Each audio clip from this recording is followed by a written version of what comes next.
بسم اللہ الرحمن الرحیم۔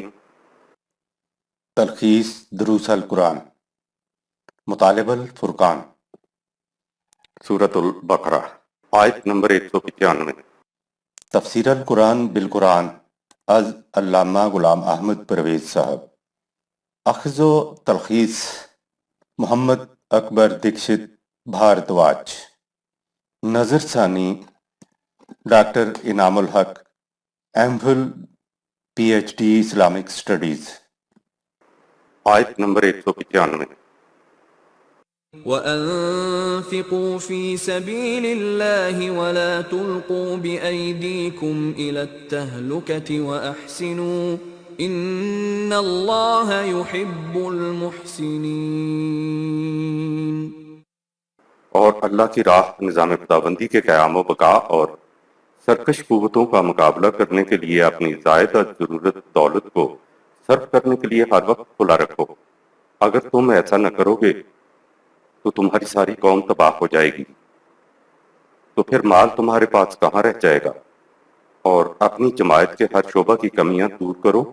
بلا شبہ خدا کا قانون توازن ہمواریاں پیدا کرنے والوں کی صلاحیتوں کو متوازن کر کے نکھارتا ہے۔ آیت نمبر 196۔ وَأَتِمُّوا الْحَجَّ وَالْعُمْرَةَ لِلَّهِ فَإِنْ أُحْصِرْتُمْ فَمَا اسْتَيْسَرَ مِنَ الْهَدْيِ وَلَا تَحْلِقُوا رُؤُوسَكُمْ حَتَّى يَبْلُغَ الْهَدْيُ مَحِلَّهُ فَمَنْ كَانَ مِنْكُمْ مَرِيضًا أَوْ بِهِ أَذًى مِّن رَّأْسِهِ فَفِدْيَةٌ مِّن صِيَامٍ أَوْ صَدَقَةٍ أَوْ نُسُكٍ فَإِذَا أَمِنْتُمْ فَمَنْ تَمَتَّعَ بِالْعُمْرَةِ إِلَى الْحَجِّ فَمَا اسْتَيْسَرَ مِنَ الْهَدْيِ فَمَنْ لَمْ يَجِدْ فَصِيَامُ 3 أَيَّامٍ فِي الْحَجِّ وَسَبْعَةٍ إِذَا رَجَعْتُمْ تِلْكَ 10 كَامِلَةٌ ذَلِكَ لِمَنْ لَمْ يَكُنْ أَهْلُهُ حَاضِرِ الْمَسْجِدِ الْحَرَامِ وَاتَّقُوا اللَّهَ وَاعْلَمُوا أَنَّ اللَّهَ شَدِيدُ الْعِقَابِ۔ نظام خداوندی کے قیام و بقا کے لیے باہمی مشاورت کی خاطر نظام کے مرکز کعبہ میں حج اور عمرہ کے اجتماعات منعقد کیا کرو۔ بس اگر کبھی ایسا ہو کہ تم وہاں پہنچنے سے روک دیے جاؤ تو تم سے جو کچھ آسانی سے ہو سکے اسے تحفتاً وہاں مرکز کی طرف بھیج دو، تاکہ وہ ان لوگوں کے کام آئے جو اس مقصد کے لیے کعبہ میں جمع ہوئے ہیں۔ جب تک یہ تحائف اجتماع کی جگہ تک نہ پہنچ جائیں تم مرکز میں موجود لوگوں کے ساتھ قلبی ہم آہنگی قائم رکھتے ہوئے حجامت نہ بنواؤ۔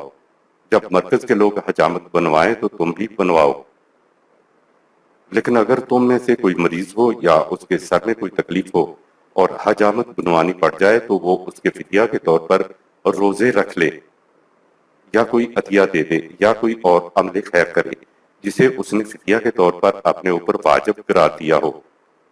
پھر جب تم حالت امن میں ہو اور ان اجتماعات میں خود شریک ہو سکو تو تم میں سے جو شخص حج و عمرہ دونوں اجتماعات سے مستفید ہونا چاہے تو جو تحفہ میسر آئے دے دو۔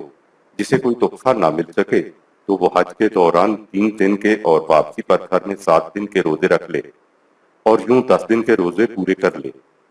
یہ ان کے لیے ہے جن کے اہل و عیال کعبہ کے ارد گرد میں موجود نہ ہوں۔ ان اجتماعات سے اصل مقصد تو قوانین خداوندی کی نگہداشت کرنا اور انسانوں کی منافعت ہے، تو تم اپنی نگاہ اصل مقصد کی طرف رکھو۔ اگر ایسا نہ کرو گے تو اس کا نتیجہ سخت تباہی ہے۔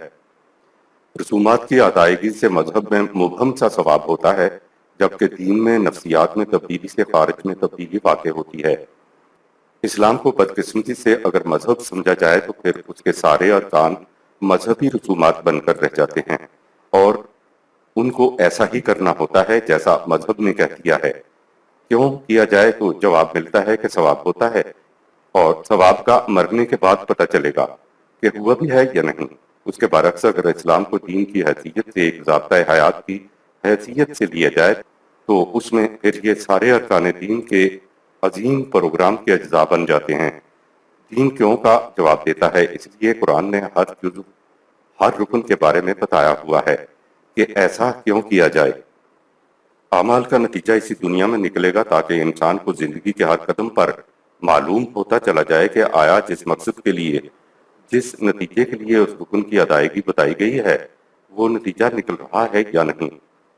دین میں اگلا حصہ یہ ہے کہ زندگی اس دنیا سے اس دنیا تک مسلسل چلتی ہے تو انسان دنیاوی نتائج کو لے کر آگے جاتا ہے۔ دین کے ارکان کی ادائیگی سے فی دنیا حسنتاً سورہ 2 آیت نمبر 201 پہلے دنیا سنورتی ہے، یعنی انسان کو دنیا میں تنہائی، بے بسی و بے کسی، محرومی و محتاجی محسوس نہیں ہوتی۔ اس کی دنیاوی زندگی میں خوشگواریاں اور مرفع و حالیاں ہوتی ہیں۔ اور پھر وفی الآخرۃ حسنہ سورہ 2 آیت نمبر 201 آخرت سنورتی ہے۔ دنیا میں حج دین اسلام کرنے والوں کی طرف سے ایک عظیم سالانہ اجتماع کا نام ہے۔ یہ صرف مسلمانوں کا اجتماعی نہیں ہے، یہ پوری دنیا کے الناس کا اجتماع ہے تاکہ وہ آ کر خود دیکھ لیں کہ جماعت مومنین پوری انسانیت کی فلاح و بہبود کے لیے کیا کچھ کر رہی ہے۔ سورہ 22 آیت نمبر 28 اس اجتماع میں مسلمانوں کی حیثیت اجتماع کے منتظمین کنوینر کسی ہے۔ سال بھر میں ان پر ضرورت ہنگامی طور پر چھوٹی چھوٹی کمیٹیوں کے اجتماعات ہیں جنہیں عمرہ کہتے ہیں۔ دین میں ارکان کی روح کو نظر انداز نہیں کیا جاتا، جبکہ مذہب میں ان ارکان کو بغیر روح کے محض رسمی طور پر ادا کیا جاتا ہے۔ یہ یاد رہے کہ ارکان کی محسوس شکل فارم اس لیے ضروری ہیں کہ ہر روح یا مقصد ایک محسوس شکل میں ہی سامنے آ سکتا ہے۔ فارم کی ضرورت خصوصی طور پر اس وقت ضروری ہو جاتی ہے جب کوئی چیز اجتماعی طور پر آپ نے کرنی ہو۔ انفرادی طور پر تو ایک سپاہی جو لباس بھی پہنے اس پر کوئی پابندی نہیں ہے، لیکن فوج کی تمام سرگرمیوں میں اسے ایک خاص قسم کی وردی پہننا ضروری ہو جاتا ہے۔ یہاں نظام میں چھوٹی چھوٹی باتوں کو بھی دیکھا جاتا ہے کہ وہ قواعد و ضوابط کے مطابق ہوں۔ میدان جنگ میں سپاہی چاہے سفید کپڑوں میں لڑے اس سے کوئی فرق نہیں پڑے گا، کیونکہ اس کی ٹریننگ کا مقصد تو یہ ہے کہ وہ دشمن کا مقابلہ کرے۔ اس مقابلے میں اس کی ورزی کا کوئی دخل نہیں، لیکن نفسیاتی طور پر ذہنوں میں یکجہتی پیدا کرنے کے لیے وردی کی ضرورت ہے۔ وردی سے ہر سپاہی اپنے آپ کو ایک عظیم گروپ کا فرد سمجھتا ہے، جس سے اس میں یکجہتی اور یکنگہی پیدا ہوتی ہے جو حوصلے بلند رکھنے کا موجب ہوتی ہے۔ یہی وجہ ہے کہ قرآن نے محسوس شکلوں فارمز کو بھی نظر انداز نہیں کیا تاکہ جماعت مومنین میں یکجہتی اور یکنگہی پیدا ہو۔ اس یکجہتی کا تو یہ عالم ہے کہ قرآن ان لوگوں کو تاکید کرتا ہے جو کہیں گھرنے کی وجہ سے اجتماع میں شریک نہ ہو سکے کہ ذہنی طور پر اس فارم میں ہی ان کے ساتھ شریک رہو جو وہاں پہنچ چکے ہیں۔ اس سے بھی یکجہتی اور یک مقصدیت پیدا ہو جاتی ہے۔ حج و عمرہ کے اجتماعات تو نوع انسانی کے الجھے ہوئے معاملات سلجھانے کے لیے کانفرنسیں اور کمیٹیاں ہیں۔ دور جاہلیہ کے حج میں کچھ چیزیں تو انسانیت اور دین کے مفاد کے خلاف تھیں، ان کو منسوخ کر دیا گیا، لیکن جو چیزیں انسان اور ذہن کی روح کے خلاف نہیں تھیں ان کو علی حال ہی ویسے ہی رہنے دیا گیا یا ان میں کچھ ترمیم کر دی گئی۔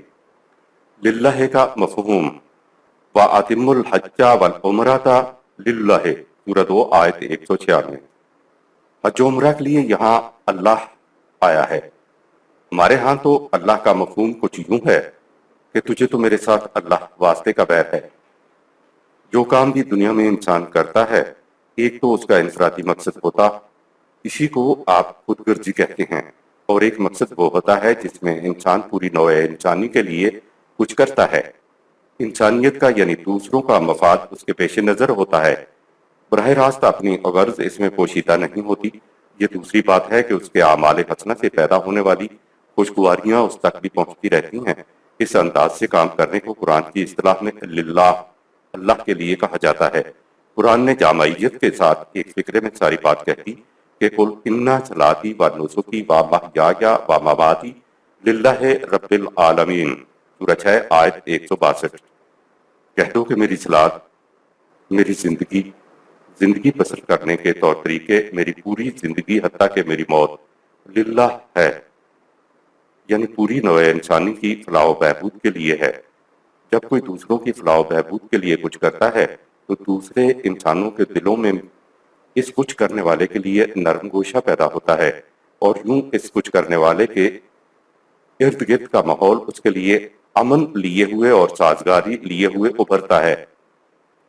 جب معاشرے کا ہر فرد دوسروں کی فلاح و بہبود کے کاموں میں مصروف ہو تو تصور کیجئے کہ کتنا امن و آشتی اور بھائی چارے کا ماحول معاشرے میں پیدا ہو جائے گا۔ اس ماحول میں اگر میں دوسروں کے لیے کچھ کر رہا ہوتا ہوں تو دوسرے میرے لیے بھی کچھ کر رہے ہوتے ہیں۔ اس ذہنیت کا نام اللہ پر ایمان ہے۔ جب سبھی دوسروں کے اغراض پورے کر رہے ہیں تو پھر اغراض و مقاصد میں تصادم پیدا نہیں ہوتا۔ حج کے دوران رسومات فارمز کی اہمیت۔ حج میں بھی رسومات فارمز ہیں۔ حج کے اجتماع میں شریک لوگوں پر کچھ پابندیاں عائد کر دی گئی ہیں کہ جب تک تم انسانیت کے الجھے ہوئے معاملات کو سلجھانے میں لگے ہوئے ہو تو اس وقت تک سب کی وردی ایک جیسی ہو، شیو نہ بناؤ، حجامت نہ کرواؤ، تاکہ تمہاری ساری توجہ اس مقصد کے حصول پر مرتکز رہے جس مقصد کے لیے تم یہاں جمع ہوئے ہو۔ جو حج کے اجتماع پر کہیں گر جانے کی وجہ سے اجتماع کے مرکز نہیں پہنچ سکے، ان سے کہا کہ اجتماع میں پہنچنے والے لوگوں کی ضروریات پوری کرنے کے لیے ان کے ساتھ ذہنی ہم آہنگی رکھنے کی خاطر اپنے تحائف اجتماع کے مرکز میں بھیج دو، اور تم بھی حجامت مت بنواؤ، یعنی جس دن وہ حجامت بنوائیں تم بھی اسی دن حجامت بنواؤ۔ بیماری کی وجہ سے پہلے حجامت بنوانی پڑ جائے تو فدیہ دے دو، مثلا 2-3 دن کے روزے رکھ لو، کوئی صدقہ دے دو، کوئی تحفہ مرکز کی طرف بھیج دو۔ ویسے تو بجائے خواہش یہ کوئی چیزیں نہیں ہیں، لیکن یہ محسوس شکلیں اجتماع میں پہنچنے والے لوگوں کے ساتھ ذہنی ہم آہنگی پیدا کریں گی۔ کوئی بھی مجرد حقیقت ایبسٹریکٹ ٹروتھ ہو جب بھی عمل میں آئے گی وہ محسوس شکل میں آئے گی، یعنی غیر محسوس صداقتوں کو محسوس تشبیہات میں ہی عطا کیا جا سکتا ہے۔ مرزا اسد اللہ خان غالب 1797 تا 1869 عیسوی نے اسی بات کو یوں اپنے شعر میں ادا کیا: ہر چند ہو مشاہدہ حق کی گفتگو، بنتی نہیں ہے بادہ و ساگر کہے بغیر۔ مشاہدہ حق کی گفتگو میں ایک غیر محسوس ایبسٹریکٹ ٹروتھ ہوتی ہے، اس کے متعلق جب بات کی جائے گی تو پھر محسوس تشبیہات میں ہی کہی جا سکتی ہے۔ یہ وہ محسوس تشبیہات ہیں جس کو آپ رسومات فارمز کہتے ہیں۔ مذہب میں شراب تو ختم ہو جاتی ہے، خالی پیالے رہ جاتے ہیں، تو ان خالی پیالوں ہی کو مقصود کے ساتھ بنا لیا جاتا ہے۔ وَاتَّقُوا اللَّهَ سورہ دعا آیت 196 کہہ کر بتا دیا کہ اصل مقصد تو قوانین خداوندی کی نگہداشت کرنا ہے۔ اگر قوانین کی نگہداشت نہ کی اور محض بے روح رسومات کی ادائیگی کی تو وَاعْلَمُوا أَنَّ اللَّهَ شَدِيدُ الْعِقَابِ سورہ دعا آیت 196۔ یاد رکھو خدا کا قانون جو پیچھا کیا کرتا ہے وہ بڑا ہی سخت ہوتا ہے، اس کی گرفت محکم ہوتی ہے۔ حج کے موقع پر جانور ذبح کرنے کی حقیقت۔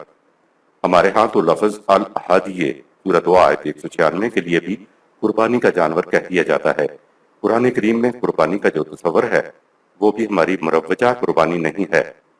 قربانی خدا کا قرب حاصل کرنے کے لیے کچھ نذرانہ پیش کرنے کی رسم صحیح ہے یا غلط زمانہ قدیم سے چلی آ رہی ہے۔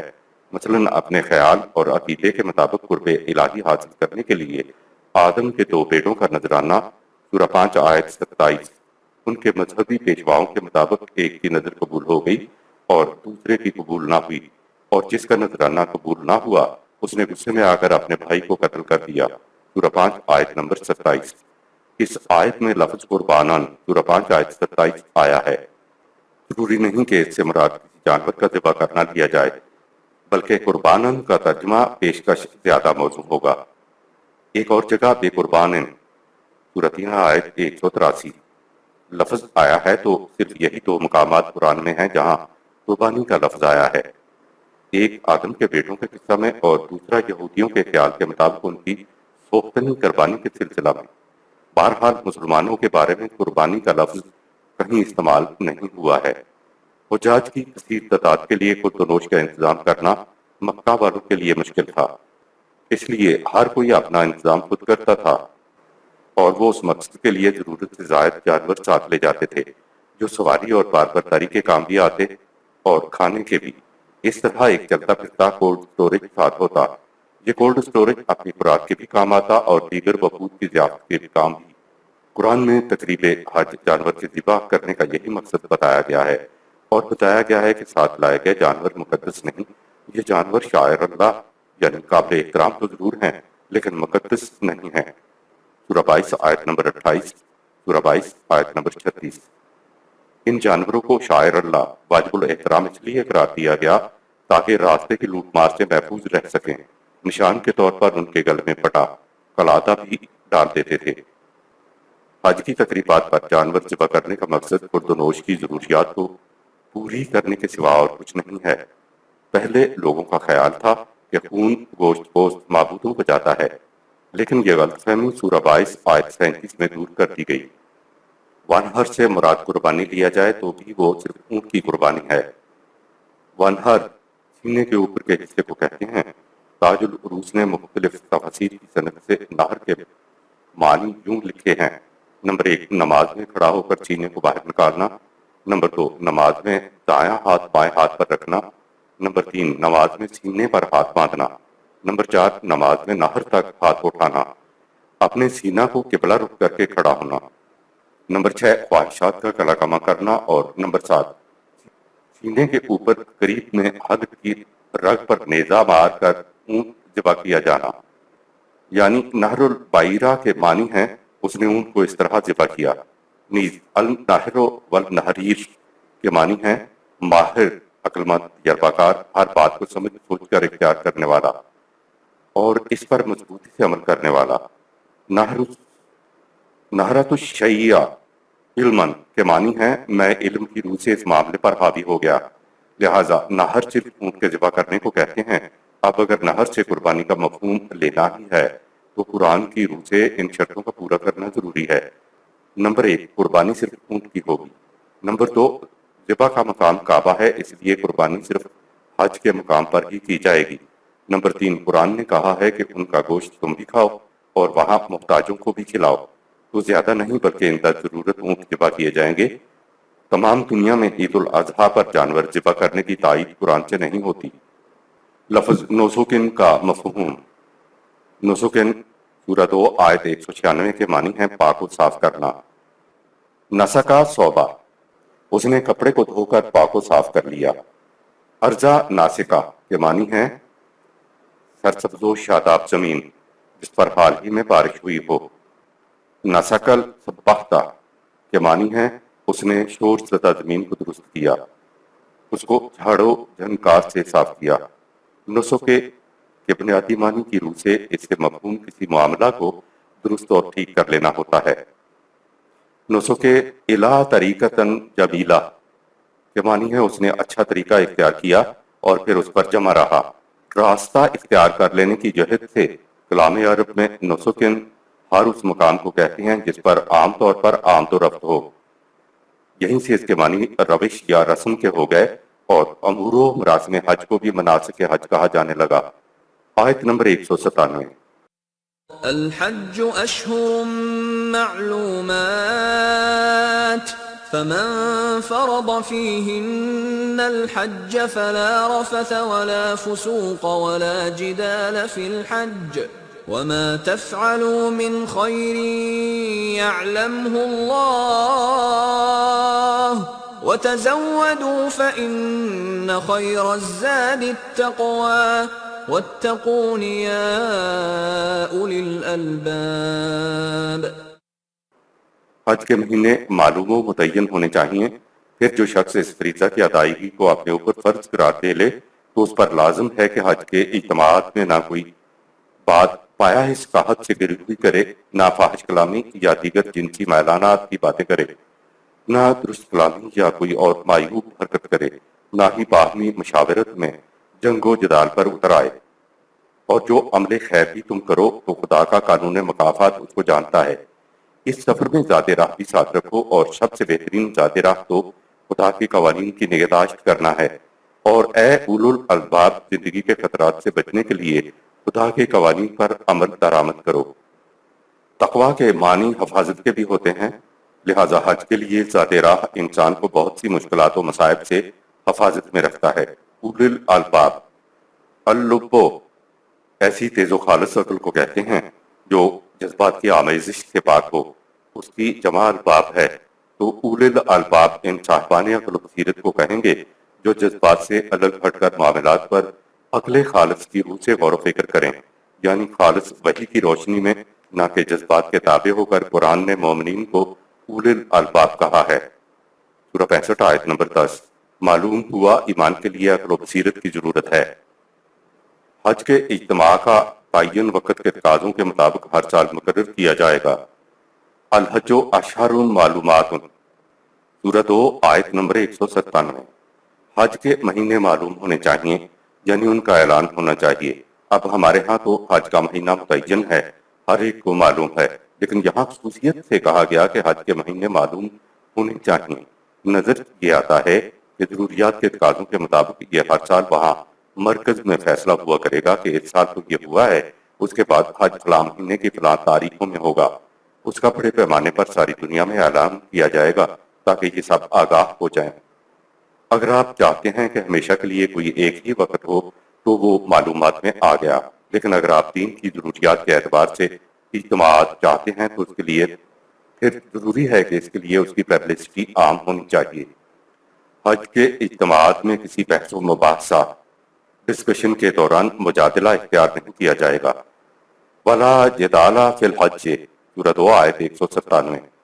مجادلہ یعنی جدال کے معنی ہے خواہ مخواہ بات کو طولانی کرنا، اپنے موقف کو منوانے کے لیے بضد ہونا اور جھگڑنا، اگر اس کی بات نہ مانی جائے تو اٹھ کر چلے جانا۔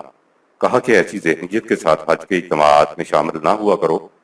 یہ جدال ہے، بحث و تبحث میں ہر شخص اپنا نقطہ پرزور انداز میں دلائل کے ساتھ اس وقت پیش کرے جب اس سے کہا جائے خدا کہتا ہے کہ ہم تو یہ چیز دیکھیں گے۔ وما تفعلوا من خير يعلمه الله۔ سورہ 2 آیت 197۔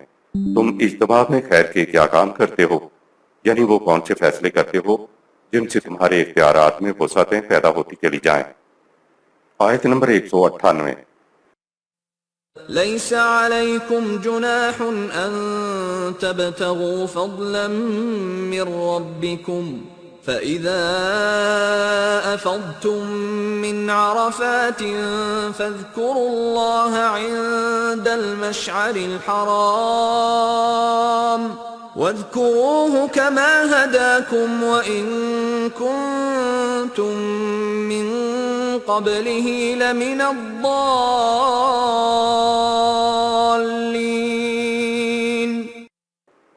اس بات میں کوئی مذائقہ نہیں کہ تم ان اجتماعات میں ملت کے لیے سامان نشو و نما اور معاشی وسائل کی طلب و اخذ کے لیے جد و جہد کرو۔ امت کے مسائل پر مذاکرات مکمل کر کے عرفات کے میدان سے واپس آ جاؤ، معشر الحرام کے قریب آ کر پھر جمع ہو اور عرفات میں طے شدہ باتوں پر، ان قوانین کے تحت ان پر دوبارہ غور کرو جن کی طرف خدا نے تمہیں رہنمائی فرمائی ہے، اور اس سے پہلے تو بلا شبہ تم حج کے احکامات سے واقف نہ تھے۔ فضل، قرآن میں لفظ فضل معاشیات کے لیے آتا ہے۔ عرفات کے معنی ہے عرف یا تعارف، اصطلاحاً وہ میدان جہاں حج کے وفود باہمی تعارف کرتے ہیں، نوع انسانی کی فلاح و بہبود کے لیے سوچ و بچار کرتے ہیں اور آئندہ سال کے لیے باہمی مشاورت کے ساتھ تجاویز کو آخری شکل دیتے ہیں۔ معاشر الحرام، معاشر کے معنی ہے وہ مقام جہاں عقل و شعور کی روح سے معاملات پر بحث و تمیز کی جائے، اور چونکہ ان معاملات کا تعلق نظام خدابندی سے ہوگا اس لیے اسے حرام یعنی واجب الاحترام بھی قرار دیا گیا ہے۔ یعنی جو کچھ عرفات کے میدان میں حج کے امام نے خطبہ دیا تھا، اس خطبہ کی روشنی میں معاشر الحرام نے منطقی انداز میں وفود مذاکرات کرے، ضیافتوں کے لیے جانور ذبح ہوں گے اور دیگر تحائف جو لوگ خود ساتھ لائے یا لوگوں نے بھیجے وفود میں دو طرفہ تقسیم ہوں گی۔ حج کا عظیم اجتماع کوئی میلہ نہیں، کوئی مذہبی اجتماع نہیں، بلکہ یہ تو عالم انسانی کے مسائل حل کرنے کے لیے دین اسلام کا ایک عظیم اجتماع ہے۔ ان کنتم من قبلہ لمن الضالین، سورہ 2 آیت نمبر 197۔ اس سے قبل حج کا اصل مقصد تمہاری نگاہوں سے گم تھا، اب ہم نے رہنمائی عطا کی ہے تو اس رہنمائی کے مطابق کیجیے۔ آیت نمبر 199۔ ثم أفيضوا من حيث أفاض الناس واستغفروا الله إن الله غفور رحيم۔ پھر تمام امور سے فارغ ہونے کے بعد تم عام لوگوں کی طرح اپنے گھر واپس آ جاؤ۔ یہ نہ سمجھ لو کہ حج کے بعد تم دوسروں سے افضل ہو گئے ہو، اور طے شدہ پروگرام کے مطابق اپنی اور ملت کی حفاظت کے سامان کی طلب و جستجو میں سرگرم عمل رہو۔ یقیناً اس طرح اللہ کا قانون تمہاری حفاظت کا سامان بھی کر دے گا اور تمہاری نشو و نما کا بھی۔ آیت نمبر 200۔ فَإِذَا قَضَيْتُم مَّنَاسِكَكُمْ فَاذْكُرُوا اللَّهَ كَذِكْرِكُمْ آبَاءَكُمْ أَوْ أَشَدَّ ذِكْرًا فَمِنَ النَّاسِ مَن يَقُولُ رَبَّنَا آتِنَا فِي الدُّنْيَا وَمَا لَهُ فِي الْآخِرَةِ مِنْ خَلَاقٍ۔ پھر جب تم حج کے مناسک ادا کر چکو اور گھر واپس پہنچ جاؤ تو ڈھیلے نہ پڑو۔ قوانین خداوندی کو اطاعت کے لیے ہمیشہ پیش نظر رکھو، جیسے کہ تم پہلے اپنے اسلاف کے مسئلے کو اپنے سامنے رکھتے تھے، بلکہ اس سے بھی زیادہ اور گہرائی کے ساتھ۔ اور لوگوں میں سے وہ بھی ہیں جو اخروی زندگی پر ایمان نہیں رکھتے، اس لیے ان کی آرزو محض یہ ہوتی ہے کہ اے ہمارے رب، ہمیں صرف دنیاوی کامیابیاں عطا کر۔ دنیاوی مفادات تو قانون طبعی کے تحت ان کو حاصل ہو جاتے ہیں، کیونکہ ان کی ساری بھاگ دوڑ دنیاوی مفاد کے لیے ہوتی ہے، لیکن اخروی زندگی کی خوشگواریوں میں ان کا کوئی حصہ نہیں ہوتا۔ آیت نمبر 201۔ وَمِنْهُم مَّن يَقُولُ رَبَّنَا آتِنَا فِي الدُّنْيَا حَسَنَةً وَفِي الْآخِرَةِ حَسَنَةً وَقِنَا عَذَابَ النَّارِ۔ اور لوگوں میں سے وہ بھی ہیں جن کی آرزو یہ ہوتی ہے کہ اے ہمارے رب، ہمیں دنیا و آخرت دونوں میں کامیابی عطا کر اور ہمیں دنیا و آخرت میں ہر قسم کی تباہیوں سے محفوظ رکھ۔ آیت نمبر 202۔ أُولَئِكَ لَهُمْ نَصِيبٌ مِّمَّا كَسَبُوا وَاللَّهُ سَرِيعُ الْحِسَابِ۔ یہی وہ لوگ ہیں جن کو ان کے اعمال کے مطابق دنیا و آخرت دونوں زندگیوں میں ناخوشگواریاں اور خوشگواریاں مل جاتی ہیں۔ خدا کا قانون مکافات ہر عمل کا نتیجہ ساتھ ساتھ مرتب کرتا رہتا ہے۔ خدا نے انسانوں کی طبعی زندگی اور انسانی ذات دونوں کے لیے قوانین دے رکھے ہیں۔ انسان کے طبعی جسم کی پرورش کے لیے تو طبعی قوانین کائنات میں آج خود جاری و ساری ہیں، البتہ انسان کو انہیں اپنے فہم کو بلند کر کے دریافت کرنا ہوتا ہے۔ یوں یہ ان کو استعمال کر کے زندگی میں مادی آسودگیاں حاصل کرتا چلا جاتا ہے۔ جن لوگوں کا ایمان آخرت پر نہیں ہوتا وہ صرف طبعی قوانین کی نگہداشت کر کے اپنی دنیاوی زندگی کو خوشگوار بنا لیتے ہیں، لیکن ان کا اخروی زندگی میں کوئی حصہ نہیں ہوتا، کیونکہ انہوں نے انسانی ذات کی نشو و نما کرنے والے اخلاقی قوانین کی نگہداشت نہیں کی ہوتی۔ اخلاقی قوانین اب صرف قرآن کریم کے اندر محفوظ ہیں۔ ہمارے سامنے 3 قسم کے گروپ آتے ہیں۔ ایک تو مادہ پرست جو آخرت پر یقین نہیں رکھتے لیکن یہ خدا کے طبعی قوانین کی نگہداشت کرتے ہیں۔ دوسرا مذہبی گروہ ہے، یہ آخرت پر تو ایمان رکھتا ہے لیکن دنیا کو قابل نفرت سمجھتا ہے۔ ظاہر ہے کہ طبعی قوانین جن کا تعلق کائنات سے ہے ان کے کسی کام کا نہیں۔ اس گروپ میں اللہ والوں کی پہچان یہ ہے کہ نہ تو پہننے کے لیے ان کے پاس کپڑا، نہ کھانے کے لیے روٹی اور نہ رہنے کے لیے مکان، کیونکہ خدا ان تینوں احتیاج سے پاک ہے۔ اس اعتبار سے یہ اپنے آپ کو اللہ والے کہتے ہیں۔ تیسرا گروپ جماعت مومنین کا ہے، یہ طبعی قوانین اور اخلاقی قوانین دونوں کی نگہداشت کرتی ہے، تو نہ صرف اس کی دنیاوی زندگی خوشگوار ہوتی ہے بلکہ ان کی اخروی زندگی بھی خوشگوار ہو جاتی ہے۔ اسی مفہوم کو خدا نے سورہ 17 آیات 18 تا 21 میں بھی بیان کیا ہے۔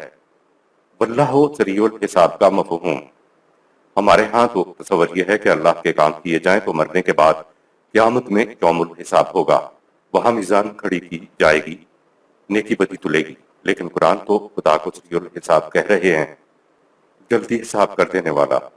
اس کا مطلب یہ ہے کہ اسی دنیا میں نتائج سامنے آئیں گے تو خدا سریع الحساب ہوگا۔ یہ جو کہا گیا ہے کہ اس دنیا کی متاع بھی اسے ملے گی اور آخرت کی سربراہیاں بھی ملیں گی، تو یہ خدا کا سریع الحساب ہونا ہے۔ اگر مرنے کے بعد ہی خدا نتیجہ سامنے لائے گا تو اسے سریع الحساب نہیں کہا جا سکتا۔ اس کا مطلب یہ ہے کہ وہ ہر عمل کا نتیجہ ساتھ کے ساتھ مرتب کرتا چلا جاتا ہے۔ البتہ دنیا و آخرت میں نتائج کے ظہور کا وقت الگ ہوتا ہے جس کا علم صرف خدا کو ہوتا ہے۔ آیت نمبر 203۔ واذكروا الله في أيام معدودات فمن تعجل في يومين فلا إثم عليه ومن تأخر فلا إثم عليه لمن اتقى واتقوا الله واعلموا أنكم إليه تحشرون۔ ایام حج میں منا کے مقام پر گنتی کے چند ایام قیام کرو۔ جن لوگوں کو واپسی کی جلدی ہو وہ 2 دن کے بعد وہاں سے رخصت ہو سکتے ہیں۔ جو زیادہ ٹھہر سکیں وہ اپنی واپسی میں تاخیر کر لیں۔ ایسا یا ویسا کرنے میں کوئی حرج نہیں۔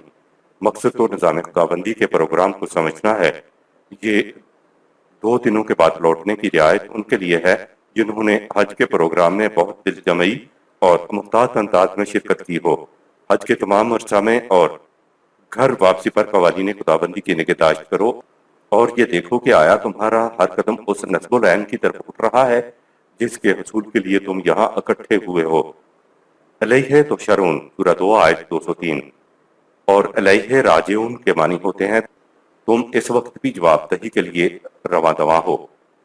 تم یہاں اپنی یا اپنی قوم یا اپنے ملک کی غرض کے لیے نہیں آئے ہو، خدا کے لیے آئے ہو، اس لیے جواب دہ بھی تم خدا کے سامنے ہو۔ اس لیے تمہارا ہر قدم اسی کے قوانین کے مطابق اٹھنا چاہیے۔ آیت نمبر 204۔ وَمِنَ النَّاسِ مَن يُعْجِبُكَ قَوْلُهُ فِي الْحَيَاةِ الدُّنْيَا وَيُشْهِدُ اللَّهَ عَلَى مَا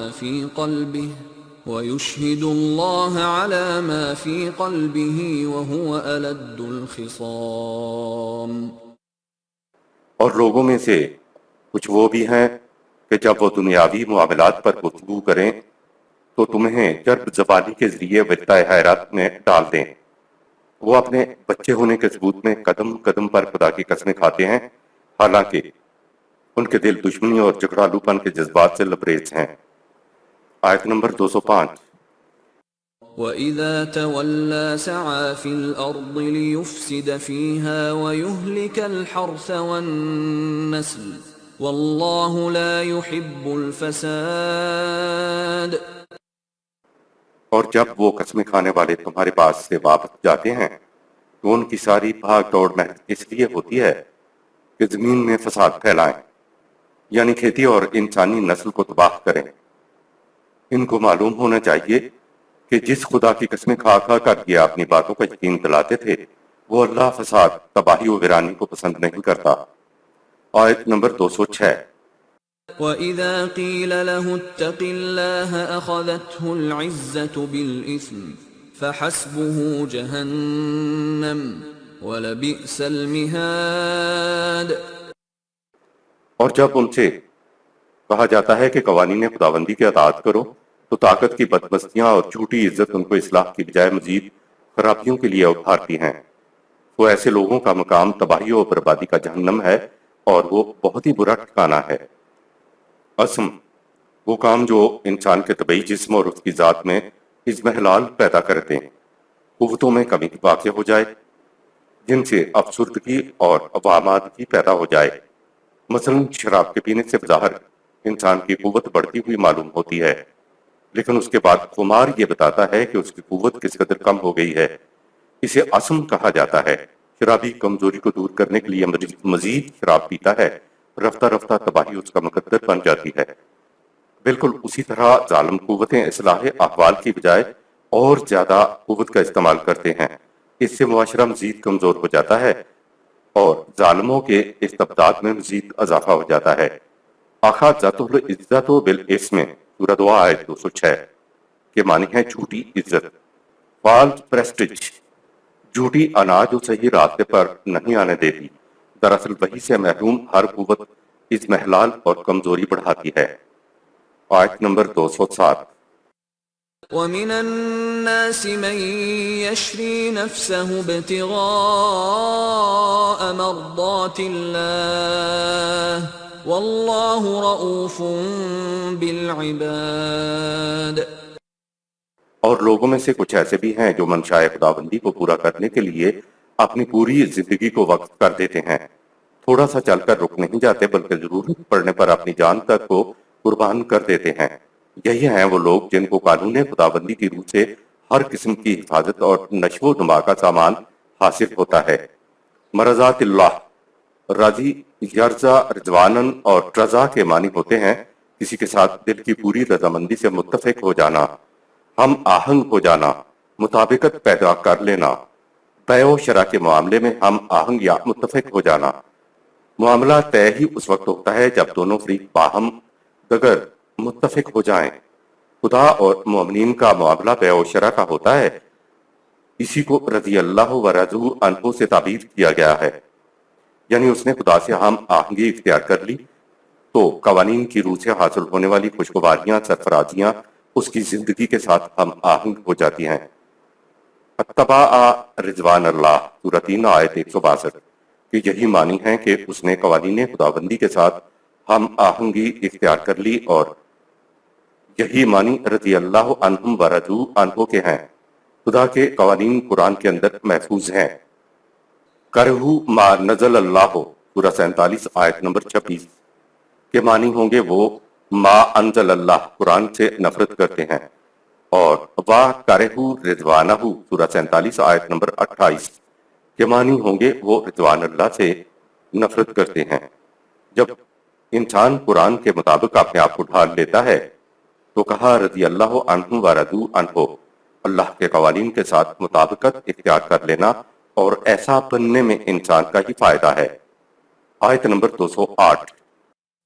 يا أيها الذين آمنوا ادخلوا في السلم كافة ولا تتبعوا خطوات الشيطان إنه لكم عدو مبين۔ اے جماعت مومنین، نظام اسلام میں اجتماعی طور پر پورے کے پورے داخل ہو کر نظام کے مقاصد کی پوری طرح تکمیل کرو اور مفاد عاجلہ کے حصول کی خاطر اپنے سرکش جذبات کے پیچھے نہ لگ جاؤ۔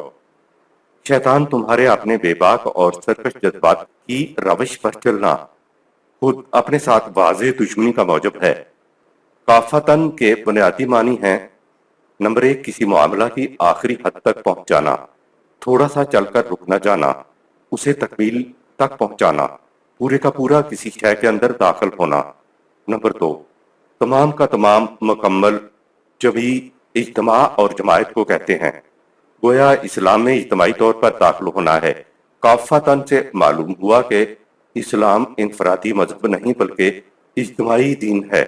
وَكُونُوا مَعَ الصَّادِقِينَ، سورہ 9 آیت 119، اور وَرَكَعُوا مَعَ الرَّاكِعِينَ، سورہ 2 آیت نمبر 43 دین اسلام کی اجتماعیت کو ظاہر کرتے ہیں۔ مکمل دین اسلام کو اپنا نصب العین بنا کر اس کی تکمیل کی طرف بڑھنے والے مومن ہوتے ہیں۔ اس آیت میں جمع کے صیغہ میں خطاب پوری جماعت سے ہوا ہے۔ دین اسلام کا اجتماعی نظام ایسا ہے کہ اس کے حصے بکھرے یا ٹکڑے نہیں کیے جا سکتے۔ یہ بات نہیں ہے کہ دین کے ایک جزو یا چند جزو پر عمل کر لیا اور حساب کر لیا کہ اتنے فیصد پر تو عمل ہو گیا اور 10 گنا ثواب ملے گا تو کام ہو گیا۔ یہاں فیصد کا سوال نہیں ہے۔ ہائیڈروجن اور آکسیجن دونوں کو ایک تناسب سے ملایا جائے گا تب ہی پانی بنے گا۔ یہ نہیں ہو سکتا کہ آپ صرف ہائیڈروجن یا صرف آکسیجن سے یا ان کے تناسب میں فرق ڈال کر پانی بنا لیں۔ یوں ہی آپ نے ایسا کرنا شروع کیا تو یہ مذہب بن جائے گا اور اس کا کوئی نتیجہ نہیں نکلے گا۔ پانی بنانے کا ایک نظام ہے، ایک فارمولہ ہے، اس کو ٹکڑوں میں تقسیم نہیں کیا جا سکتا۔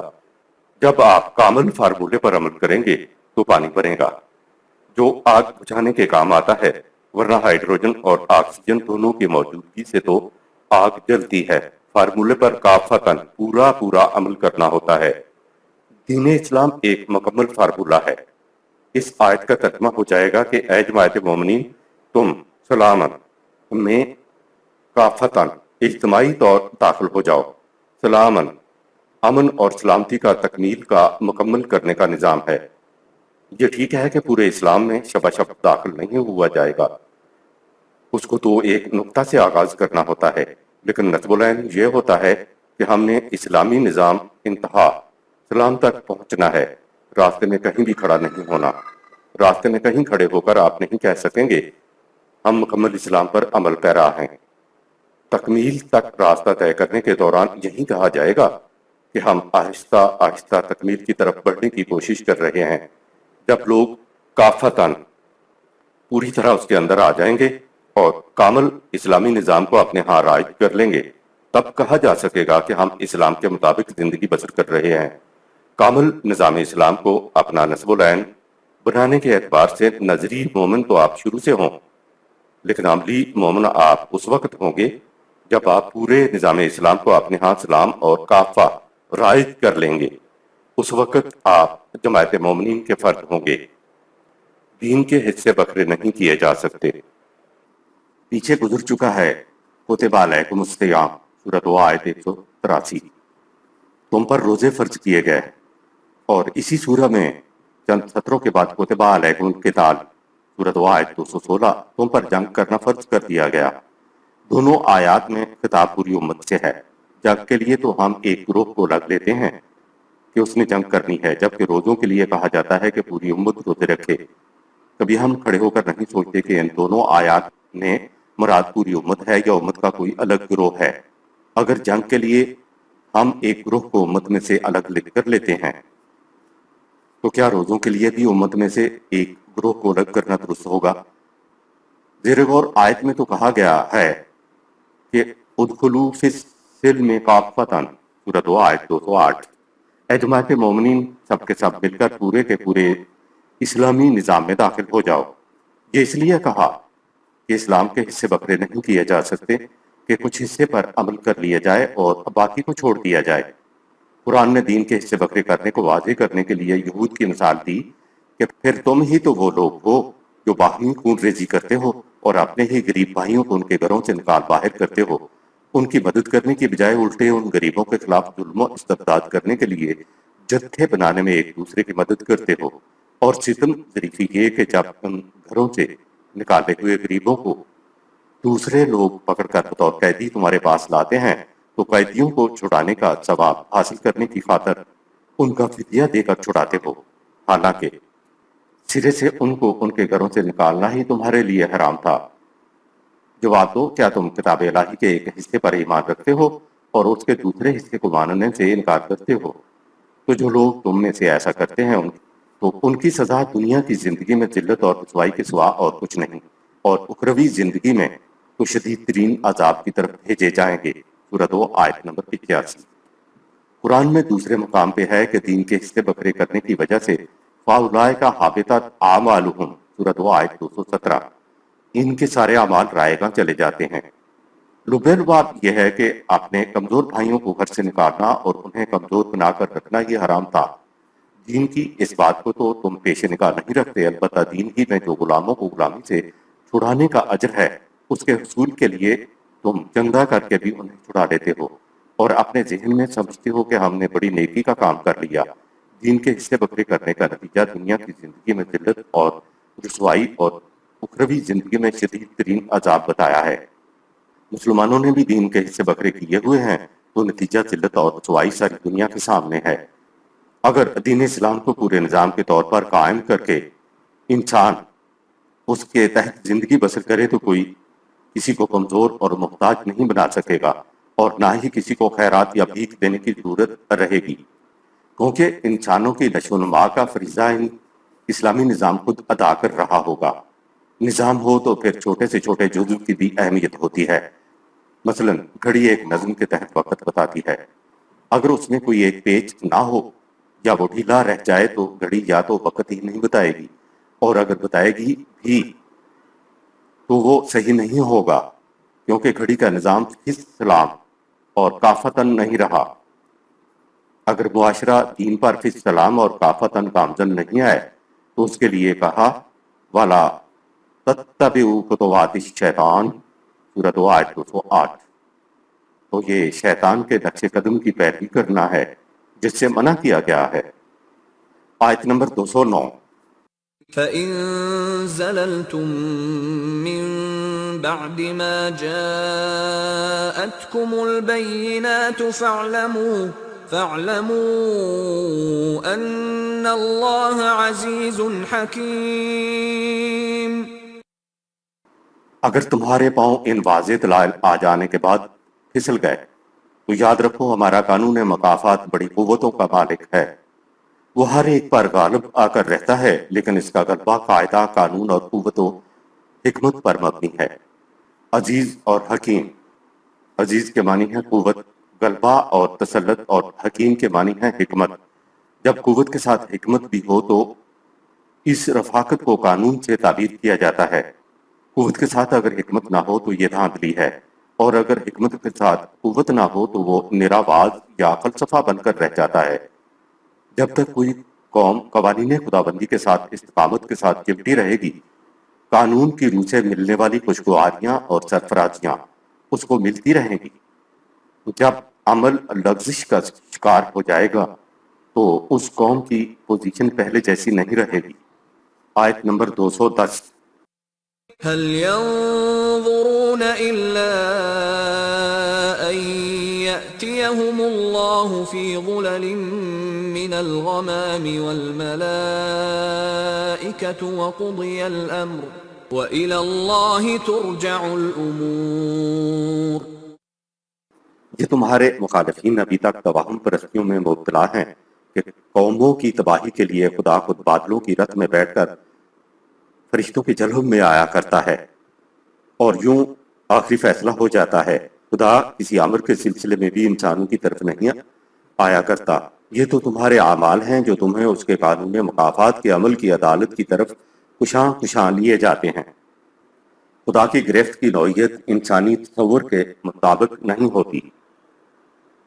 دنیا میں ظلم دیکھ کر ہم تو یہی کہتے ہیں کہ اگر خدا ہے تو ظالم کی کلائی مروڑ کیوں نہیں دیتا، ظلم سے روکنے کے لیے ظالم کا ہاتھ روک کیوں نہیں دیتا۔ ہم خدا کے متعلق یہی تصور رکھتے ہیں، جیسا کہ ہم نے اوپر بتایا کہ جب قوت کے ساتھ حکمت بھی ہو تو ان دونوں کی رفاقت کو قانون کہا جاتا ہے۔